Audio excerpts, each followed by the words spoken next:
Manchester City are a club with quite a reputation for all of the right as well as all of the wrong things.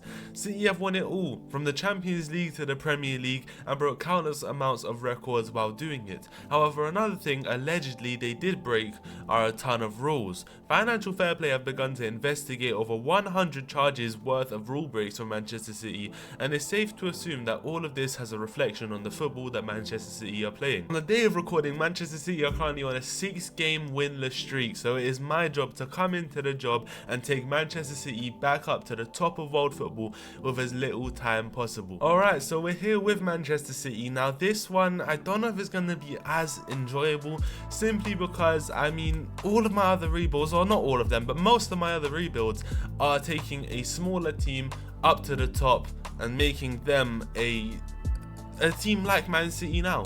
But it's okay, we're taking a big team and bringing them back to their top because they have recently fallen off.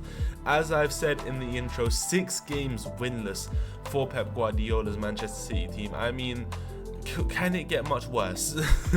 it really can. But, I mean, taking a look at the team, I think there's no reason why this team should be going 6 games winless. Just look at some of the players that they have. One of the reasons why this is a very exciting rebuild to me though, because not obviously the fact that it's a big team, but the fact that they've got some big players that I've never managed in this game. So certain players such as, you know, Erling Haaland, I don't recall a time where I have managed him in this game, and I'm sure he's going to be an absolute beast with my tactics. I can turn him into an amazing striker. He showed some alright stuff so far. 36 goals in 35 games is decent, but I will take him to that next level and you'll see that. Because honestly, just look at those attributes. The 18 finishing, 19 pace, he's got the strength, he's got all of the physicals, all of the mentals, all of the technicals needed. I mean, come on, can you find a better striker in the game? I don't think so.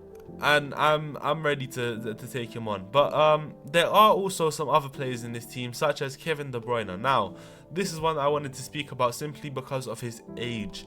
33 years old. Now, that is one problem with the Manchester City team of right now. Pep Guardiola has been a bit slower in his rebuilding of the team, and I mean, keeping 33-year-olds that are very, very vital to the first team is not always the greatest thing, because he will be leaving very, very soon, I'm sure, either retiring or moving on from the club at the age of 33.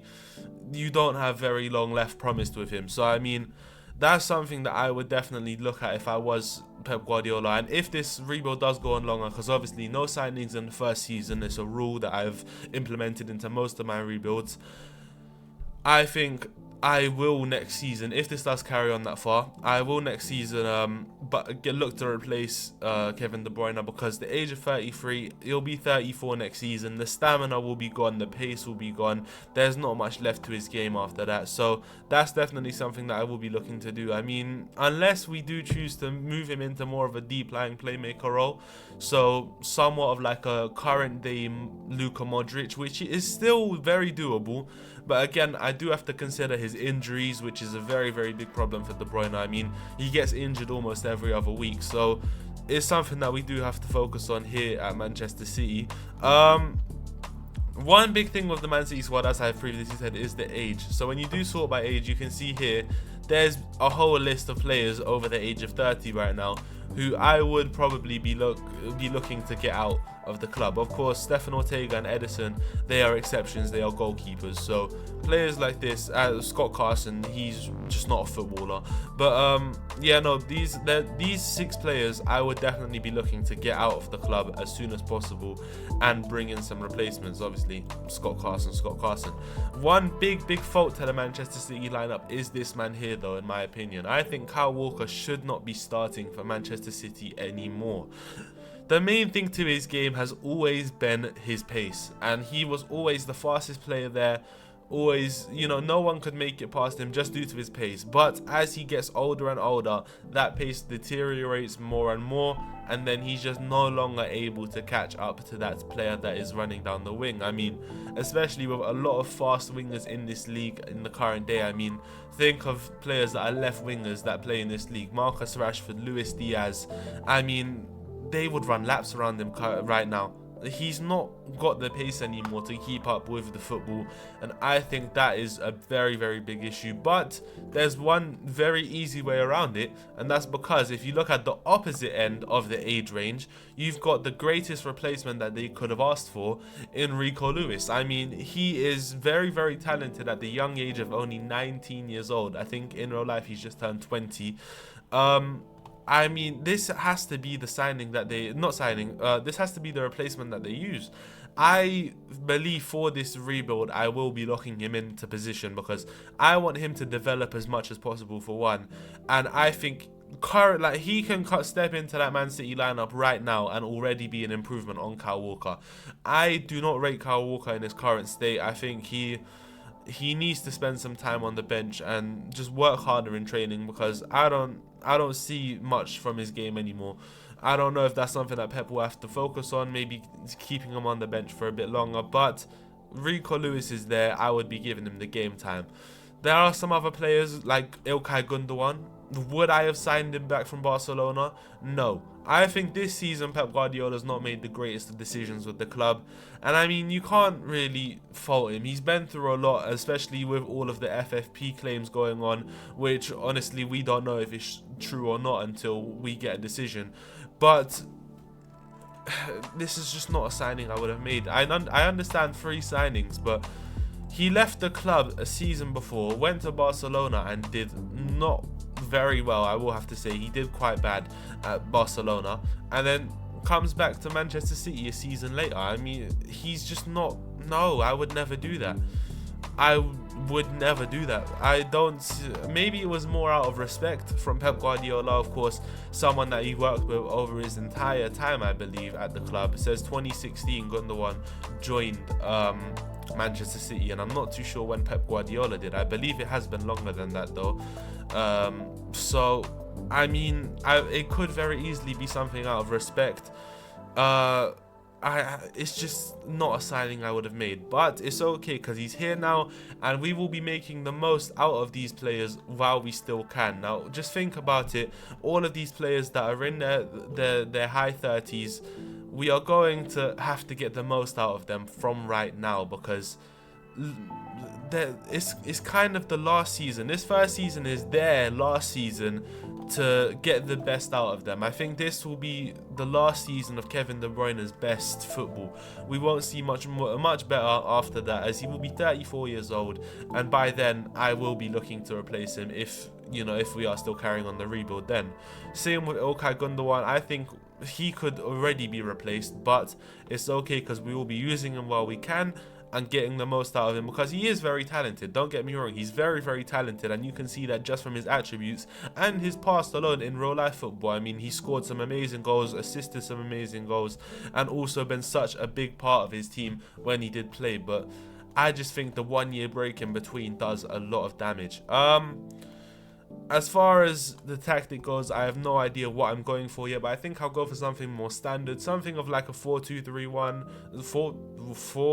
4-2-3-1. Yes, I got that right the first time. 4-2-3-1, as I feel like we want to go for everything straight away, and that is probably the most balanced tactic and the most meta tactic to go for it all in this first season. Otherwise, I don't really have much else to say. I mean, there's a lot of great players in this team. I think that there's a lot of possibilities to do well this season. But actually, yes, there is one thing that I wanted to point out. Rodri. And I'm surprised I never mentioned anything because he is the best player in the team. I mean, he's the best player in the world. Very simply, to very simply put it, he's just won the Ballon d'Or, best player in the world. And as you can see, there is no injury marker up there.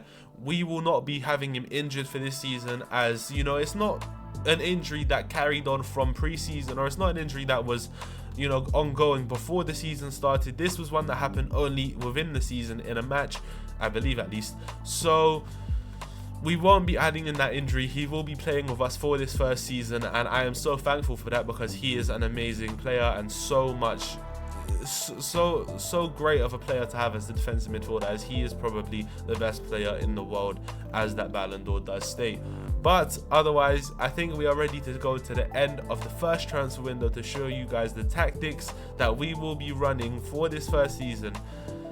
I'm excited.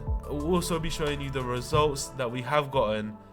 Let's just go straight to it. So we're here at the end of the first transfer window. As I previously stated, 0 signings in the first season. But the tactic we're running, very standard 4-3-3 with 1 DM, 2 advanced playmakers. Now, normally in my 4-3-3s at least, you will see me with a box-to-box midfielder there. However, I think that the main midfielders in this team don't really have the stamina to be running up and down the pitch like that, and I would not want them to be. We've got the DM on support, and that position will be solidified for Rodri. No other player, and it should show you straight away. Yep, exactly that. He will be running that position. I think Man City does have a very strong defense, so that is why I am kind of confident in having 2 advanced playmakers both running up the pitch. And also Gundogan is only on support, so when needed he won't be running up as much. He will be dropping a bit further down, but obviously it is still quite an advanced role, it is in the name. So them 2 will be moving up and Rodri will be holding down the defense, which is kind of what I was looking for in this tactic. We'll be running 2 wingers, an inverted winger and an inside forward. Left inverted winger will probably be Foden or Grealish, sorry, because Grealish is also quite talented as the inverted winger on that left wing. He can get some assists, I'm sure. Bernardo Silva on the wing is not one that I agree with very much, I'll be honest. But just because of the pace, I don't think he is as fast. But he does have the dribbling ability. I just really hope it does work out somehow. And then, of course, there was no other man that was going to go up top other than Erling Haaland. I think this team does look amazing, and there's no chance it doesn't do well. Looking at the league table, just wow, look at that goal difference. We must have, wow, 8-0 against Brentford. We're just going to go to the schedule here and start from, okay, so we've already won the Community Shield. Okay, I'm happy with that. Just look at all of the greens on this board. We've already won the Community Shield. We beat Manchester United on penalties, which is a bit scary, I'll be honest, because we did only score a last-minute goal to equalize. But it's okay, because we moved on to our next match and beat Bournemouth 5-1 at the Vitality Stadium, with goals from Haaland, De Bruyne, Bernardo Silva, Rodri and Ruben Diaz. 5 different goal scorers in 5 goals. Then we moved on. We had Brentford coming to the Etihad, an 8-0 win for Manchester City with a goal from Rodri, 3 from Haaland, 2 from Grealish, 1 from Foden and 1 from Nathan Ake. Now tell me that this isn't an amazing game, because 8-0 against a team that isn't even too bad themselves. I mean, Brentford wins their fair share of games, especially beating Tottenham this season. I mean, Brentford is not a little team, so that is a massive result for Man City. A 1-0 win away from Wolves, sorry, which is a fair, I'll have to say a fair result, because Wolves can sometimes be that bogey team that come through and end up beating you. Then, probably the most important match of them all, Liverpool has been beaten 1-0 at the Etihad with a Bernardo Silva goal in the 6th minute of the game. I think that is a very important win, just because they are probably the biggest challengers, other than, you know, Arsenal also, who is a big challenger. But it's good to get 3 points in over them in the early stages of the season. Now, we also do have some other hard games coming up very soon, such as Chelsea at Stamford Bridge, Tottenham at the Etihad, and, you know, more and more to come. But it's okay, we'll take them as it goes. I think that's a very big start to the season, and we are ready to move on to the end of the season. I hope we do well, because this very well could end. This could end the rebuild in one season, which is something that's never happened before, but it very well could. So I'll be simming to the end of this season to show you what we have managed to do with this Manchester City lineup. Have we been able to take them? Have we been able to take them to that quadruple? Is it that all 4 of them? Quadruple is what we want. I think we're ready to sim. Let's go straight to it. So here we are, end of the season, and oh my God, look at that top goal scorer chart, because 63 goals in all competitions, 35 starts. 35 starts and 63 goals. 25 bench appearances, which is actually quite weird. I don't understand why he's been on the bench so much, but even on those bench appearances he was scoring, so who cares? Good lord, 63 goals in 35 starts. Absolutely mental, and probably the most I have seen in an FM season. That is crazy to me. Wow. Let's just move on, man. Most assists goes to Jack Grealish. Not one I was expecting. I thought Foden would be here above him. 22 assists. So it looks like Haaland has been having a field day when Grealish is on the pitch, just getting the ball handed to him. 33 goal contributions in 45 starts is a great season from him. I still don't think he's worth that money though, is he? He's just not worth that money, but never mind. I think it's time we take a look at the competitions to see what we've managed to do with this Manchester City team. Probably the best team in the game. Can we manage to do it all in the first season? I doubt it, because that's so difficult. But we've actually done it. Oh my god. Okay, no, but look at the amount of points. Oh, we did Invincibles. We did the Invincibles and the Centurions in the same season. What? 100 points as well as 0 losses in the same season. Wow. That is honestly so surprising. I am so surprised with that. We won the Champions League, we won the FA Cup, we won the Carabao Cup, the Community Shield. We've done it all. 5 trophies in one season. Whoa. Let's go from the group stage of the Champions League, because that is probably the biggest trophy of them all. Only the second time in Man City's history that they have won it. They went through first in their group stage, losing 1 game to Monaco. Wow, we actually lost in the group stage. Round of 16s, they played Juventus and beat them 4-2 on aggregate. Big games. Quarterfinals against AC Milan and a 10-6 aggregate win. That is mental as well. Semi-finals, Sporting CP and a 5-0 win. Then the finals against Liverpool ended in a 4-3 win. Wow, that is incredible. That is honestly incredible. I can't believe that. You know what? Wow. English FA Cup will go from the 4th round here. Man City versus Sheffield, a 4-1 win. 5-0 against Aston Villa in the 5th round. 3-0 against Tottenham in the quarterfinals. Semi-finals, a 4-2 win against Arsenal. And in the finals, again, Liverpool were destroyed 2-1. Carabao Cup. We're lucky it's not Liverpool in the final. They're lucky, sorry. Blackpool in the 3rd round, a 4-0 win. 4th round, Man United with a 3-0 win. Quarterfinals, we played Liverpool, 4-1 win. Liverpool have just received it from us multiple times this season. They have not been able to come to Etihad. They have not even at Anfield. That's a 4-1 win at Anfield. Semi-finals against Bournemouth, we beat them 4-1 to go on to play Arsenal in the final and win 3-2. Again, a very tight score. I want to see the goals on that. 73rd minute. Okay, yeah, so we kind of did do Lionel Messi. I'm sorry for taking a break from explaining what? I'm sorry for taking a break, but huh? What? I'm sorry for that, but wow, Lionel Messi plays for Arsenal. We beat them 3-2 in the Carabao Cup final. That is big. And then obviously Community Shield, I did go through with you. A 2-2 win. Obviously penalties did have to come in handy there, but it's okay.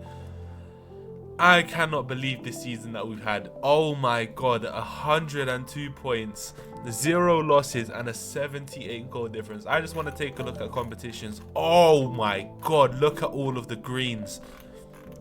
1 single loss the entire season. 1 single loss in all competitions the entire season, which was against AS Monaco away from home, in which they scored 2 goals in the first half. We only scored 1 in the second. That's so unfortunate. You don't understand. Oh my god. Who cares? We're going to sort by a result here. I want to see what our biggest wins were. Obviously, we saw Brentford 8-0. AC Milan a 7-3 win, 6-2 against Stoke, 6-1 against Wolves, 5-1 against Red Star Belgrade, I think that is. 5-1 against Everton, 5-1 against Bournemouth, 5-0 against Aston Villa, 4-3 against Liverpool. I mean, some crazy results here. It's just so incredible. What a season we've had. Honestly, and the lineup's still just amazing. There's nothing that we can say about the lineup. It's just still amazing. Well, what a season that was. I have to say that this rebuild was a massive success because there's no denying it in any way. This rebuild has definitely been a gigantic success. So now that marks the end of a very, very good rebuild. Probably the fastest one I've ever done, I'll be honest. It was not a challenge whatsoever. But if you guys did enjoy this video as much as I did, please leave a massive like on the video as it goes so far. I also like to ask you guys to rate my rebuilds on a scale of 1 to 10. A 1 if you think this rebuild could have used some work, and a 10 if you think, yes, I love this rebuild and I can't wait for the next. Also, do subscribe and hit that notification bell to know the next time that I will post. Hope you guys have a great day after watching this video, and I'll catch you in my next one.